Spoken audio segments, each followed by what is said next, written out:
ሰላም ዛሬ የምንነግራችሁ ታሪክ ልብ ሰባሪ ብቻ ሳይሆን እጅግ የሚዘገነንና ዓለምን ያስደነገጠ የወንጀል ድርጊት ነው። ይህ ታሪክ የክህደት፣ የገንዘብ ጥማትና የጭካኔ ጡት የታየበት የአቢ ጮይ ግድያ ነው። አቢ ጮይ በሆንግ ኮንግ የታወቀች ሞዴልና የብዙዎች አይን ያረፈባት ወጣት ነበረች። በየካቲት ወር 2023 ግን ሕይወቷ በአሰቃቂ ሁኔታ ተቀጨች። የታሪካችን ጅማሬ ሆነው የካቲት 21 ቀን ነው። አቢ ጮይ ልጇን ከትምህርት ቤት ለመውሰድ ወጣች፣ ነገር ግን አልተመለሰች። የ28 ዓመቷ ሞዴል መጥፋት የሆንግ ኮንግን ፖሊስ ስራ አስጀመረ። አቢ ጮይ እጅግ ሀብታምና በፋሽን ዓለም የተሳካላት ሴት ነበረች። ፖሊስ ምርመራውን ሲጀምር የመጀመሪያው ጠርጣሪ ያረፈው በቀድሞ ባሏ ቤተሰቦች ላይ ነበር። አቢ ጮይ ከቀድሞ ባሏ አሌክስ ኳንግ ጋር 2 ልጆች ነበሯት። ምንም እንኳን ቢፋቱም አቢ የቀድሞ ቤተሰቦቿን በገንዘብ ተረዳቸው ነበር። እንዲያውም የቀድሞ አማቷና የአሌክስን ወንድም በስራ ላይ ታሰማራቸው ነበር። ታዲያ ይህ ሁሉ በጎነት እንዴት ወደ ሞት አመራ? ፖሊስ የአቢ ጮይ የመጨረሻ እንቅስቃሴዎችን ሲከታተል የካቲት 21 ቀን አሽከርካሪዋ የነበረው የቀድሞ ባሏ ወንድም እንደነበር አረጋገጠ።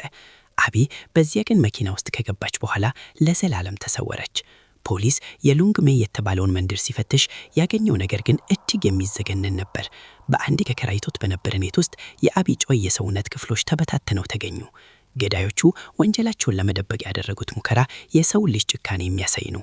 በቤት ውስጥ የስጋ መቁረጫ ማሽኖች፣ የኤሌክትሪክ መጋዞችና ትላልቅ ማብሰያ ድስቶች ተገኝተዋል።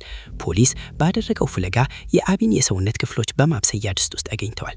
ይህ ዜና ሆንግ ኮንግን ብቻ ሳይሆን መላውን ዓለም አስደነገጠ። ወዲያውኑ የቀድሞ ባሏ አሌክስ ኳንግ፣ አባቱ እና ወንድሙ በግድያ ወንጀል ተከሰሱ። የቀድሞ አማቷ ደግሞ ፍትህን በማደናቀፍ ተከሰሰች። የዚህ ሁሉ ጭካኔ መንስኤ ምን ነበር? መልሱ ቀላል ነው፤ ስግብግብነት።